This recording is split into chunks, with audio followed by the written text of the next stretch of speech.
السلام علیکم بچوں، کیسے ہیں آپ؟ آج میں جو کہانی آپ کو سنانے جا رہا ہوں وہ کہانی ہے ایک بہت ہی خوبصورت لڑکی کی جو ایک جنگل میں رہتی تھی۔ تو لیکن کہانی شروع کرنے سے پہلے حسب معمول پلیز میرے چینل کو سبسکرائب کر لیجیے، بہت شکریہ۔ جنگل اور پہاڑوں کے درمیان ایک جھونپڑی تھی جہاں ایک خوبصورت لڑکی ایلا رہتی تھی جو کہ اپنی خوبصورتی میں اپنی مثال اب تھی۔ اس کے بال لمبے سنہرے تھے اور اس کے ہونٹ اور گال سرخی مائل تھے۔ تتلیاں اس کی دوست تھی، وہ اس کو دور دراز سے خوبصورت اور نایاب پھول اکٹھے کر کے دیتی تھی جسے وہ ڈیکوریشن پیسز تیار کرتی تھی اور اپنی ماں کو دکھایا کرتی تھی جو کہ اس کے ساتھ رہتی تھی۔ وہ یہ ڈیکوریشن پیسز شہر جا کر بیچ آیا کرتی تھی۔ ایک دن ہمیشہ کی طرح ایلا کی ماں ان ڈیکوریشن پیسز کو شہر فروخت کرنے کے لیے نکل گئی۔ پیچھے سے ایلا بیروں کے باغ کی طرف نکل گئی اور لال خوبصورت میٹھے بیر توڑنے لگی۔ اچانک وہاں ایک خوبصورت بیروں کی پری آئی اور ایک ٹہنی پر بیٹھ گئی۔ اس کے چمکدار پر تھے اور اس نے لال رنگ کا چمک دمک والا لباس زیب تن کر رکھا تھا۔ وہ بڑے غور سے ایلا کو بیر توڑتے ہوئے دیکھ رہی تھی۔ اچانک ایلا کی نظر جب اس پری پر پڑی تو وہ بالکل چونک گئی۔ معاف کیجیے گا، کیا میں آپ کا نام جان سکتی ہوں؟ میں فلورا ہوں، ان بیروں کی پری۔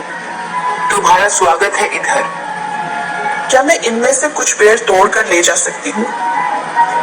تم یہ بیر توڑ کر لے جا سکتی ہو، میری طرف سے اسے تحفہ سمجھو۔ یہ بیر صرف مزیدار ہی نہیں بلکہ یہ جادوئی بیر ہے، یہ جنگل کو کسی بھی نقصان سے بچاتے ہیں۔ جیسے ہی وہ وہاں سے نکلی تیز آندھی اور بارش شروع ہو گئی۔ اتنے میں اس کی ممی بھی واپس گھر پہنچ گئی۔ وہ اس خوبصورت موسم کی مناسبت سے اپنے اور ایلا کے لیے مزیدار چاؤمین تیار کر رہی تھی۔ اتنے میں ایلا بھی گھر پہنچ گئی۔ امی، موسم کتنا پیارا ہے، کیا میں تھوڑی دیر باہر بارش میں انجوائے کر آؤں؟ تم ذرا جا کر کھڑکیاں اور دروازے بند کراؤ، باہر موسم بہت طوفانی ہے۔ بارش میں باہر نہ نکلنا کیونکہ بارش کے بلبلوں کے اندر گوبلنز کھیل رہے ہوتے ہیں جو کہ ہمیں دکھائی تو نہیں دیتے لیکن یہ بہت شریر ہوتے ہیں۔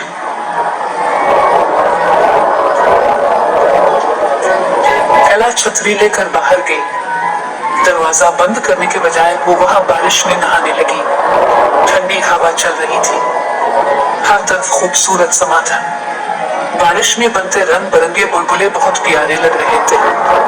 ایلا اس سب سے خوب لطف اندوز ہو رہی تھی۔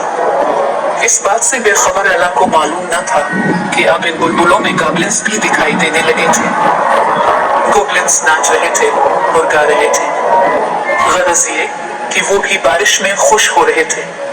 گریبل گریبل، وہ دیکھو انسان، آؤ ذرا اس کو سب تو سکھائیں۔ بارش کے وقت ہی تو موقع ملتا ہے کہ ہم بلبلوں کی صورت میں آ کر لوگوں کو پریشان کریں۔ شریر گوبلنز اچانک ایلا کے سامنے آ گئے۔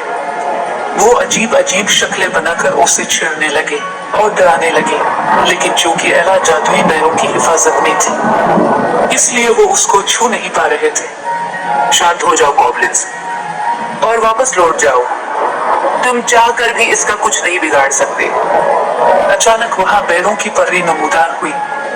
اس نے اپنی جادوئی چھری کا استعمال کرتے ہوئے گوبلنز کو شانت کیا اور ان کو وہاں سے بھگا دیا۔ پری نے ایلا کو بتایا کہ بارش کے ہوتے ہی گوبلنز جوہر سے باہر آ جاتے ہیں۔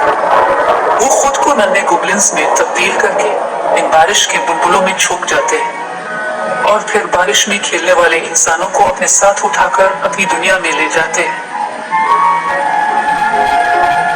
جہاں گوبلنز کے راجا اور رانی ان انسانوں کو سزا سناتے ہیں، جس کے نتیجے میں ان کو جواہرات کی تلاش میں لگا دیا جاتا ہے۔ پھر وہ لوگ کہا جاتے ہیں کسی کو بھی معلوم نہ ہو سکے۔ بارش اب تھم چکی تھی، آسمان پر خوبصورت قوسیں قزح آویزاں تھی۔ ایلا اپنے گھر لوٹ آئی۔